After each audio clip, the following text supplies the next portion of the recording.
क्योंकि हम यहाँ बैठे हैं, एक ही पल में पता नहीं कितनी दूर मन चले जाता है। तो इसलिए हमारे ऋषि कहते हैं, हमारे संत कहते हैं, हमारे गुरुजन कहते हैं, जो बड़े बड़े गुरुओं के हमारे आज जगह जगह पर दरबार लगे हुए, वे सभी बताते हैं कि भगवान की महिमा सबसे ऊपर है, सबका सबसे बड़ा जो मालिक है वो एक है, और उसके अलावा जिस पूजा पाठ करेगा किसी और की तो वो सदा नरक में रहेगा, उसकी कभी जीत नहीं होगी। तो अगर आपको जीतना चाहते हो, आप अपने आप को जिताना चाहते हो भगवान की नजरों में, तो फिर एक परमात्मा की भक्ति करिए, और की बंद करनी पड़ेगी।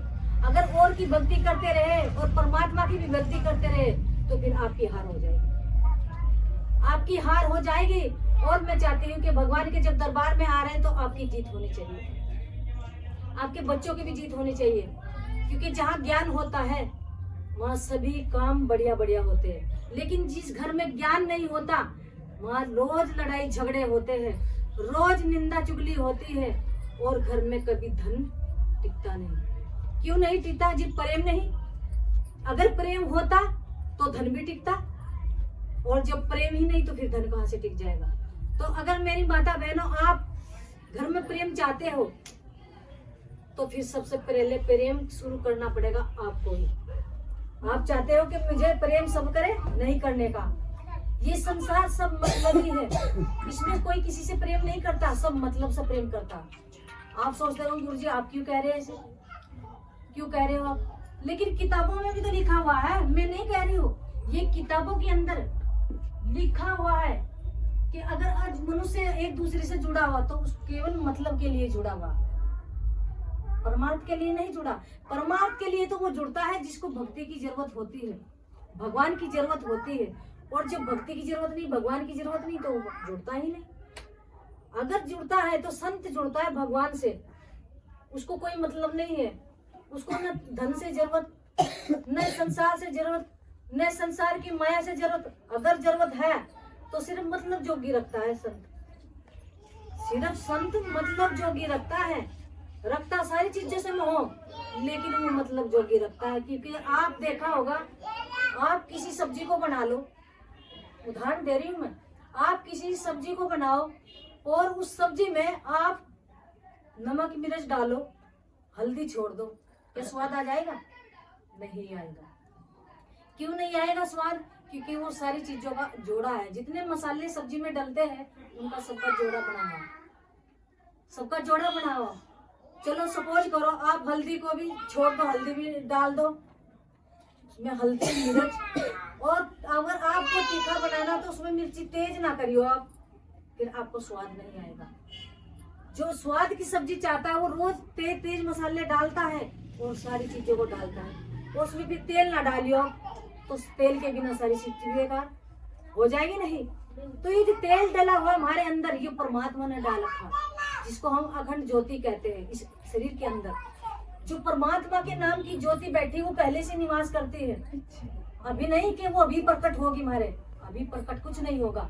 प्रकट जो अब होगा वो जो हम भूले बैठे हैं सदियों से अपने अंदर ज्ञान, वो हमारे जो ऋषियों के पास मिलेगा। जो ज्ञान हम भूले बैठे हैं, ज्ञान तो हमको बहुत है, लेकिन जो हमें संसार में रहने का ज्ञान, खाने पीने का ज्ञान, वो तो बहुत है, लेकिन उस परमात्मा की जो भक्ति का ज्ञान वो हमारे ऋषियों के पास मिलेगा। और आप ऋषियों के पास जाकर उस ज्ञान की बात करोगे तो फिर आपको जरूर बताया जाएगा। लेकिन हमारा दिक्कत क्या होगी? हमें दिक्कत ये होगी कि हम एक दिन भगवान के दरबार में जाते हैं, दूसरे दिन नहीं जाते, मामला खराब हो जाता है। क्यों? क्योंकि जो हम याद करके आते हैं सत्संग में जाकर, वो घर आकर भूल जाते हैं। क्यों भूलते हो? क्योंकि आप ज्यादा देर इस संसार में रहते हो, और भगवान के चरणों में कब रहते हो? 2 घंटे। तो किसका ज्यादा असर होगा? 2 घंटे का असर ज्यादा होगा, या जितनी देर हम संसार में रहते हैं उसका असर ज्यादा होगा? तो 2 घंटे का असर कम होता है, और पूरा जो समय 2 घंटे छोड़कर और जो समय बचा है वो आप संसार में रहते हो। आप कहोगे गुरुजी के संसार में कैसे रह रहे हैं? ये सारा संसार ही है, ये जो सारा ये जो बना हुआ संसार, ये सारा संसार ही है। भगवान की भक्ति में कौन रहता है? वो साधु संत रहता है। क्योंकि वो संसार में नहीं रहता। उसके पास जो भी 10-20 आदमी आते हैं, जो भी ज्यादा से ज्यादा भगवान उनके पास भेजता, उनका चिंतन करता है वो। भगवान जी आज मेरे पास वो बंदा आया था और वो काम लेकर आया था, उसका काम वो होना चाहिए, तो उसको समय संसार में सोचने का नहीं मिलता, उसे संसार में रहने का भी समय नहीं मिलता संत को, उसे संसार की जितनी ये संसार की आवश्यकता की चीज है उनको भी भोग करने का समय नहीं मिलता। क्यों नहीं मिलता? क्योंकि वो उन चीजों के पीछे नहीं भागता।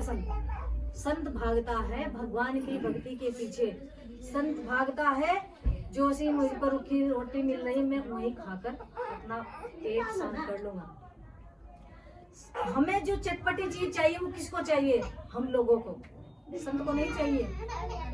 संत तो इन चीजों को चखता भी नहीं, सादा भोजन खाता है। हमारे गुरुजी ने लिखा है एक जगह कि साधु भाव का भूखा भोजन का नहीं, और जो भोजन का भूखा वो साधु नहीं। जो साधु आज घर घर खाना खाते फिर रहे वो साधु नहीं है, वो साधु हो भी नहीं सकते।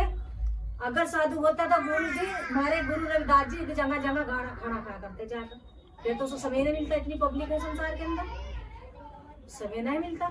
लेकिन उन्होंने भोजन के पीछे नहीं भाव दिया। उन्होंने कहा कि भाई जितना ज्यादा से ज्यादा आओ, मेरे पास आओ गुरु के दरबार में और भगवान का ज्ञान लो।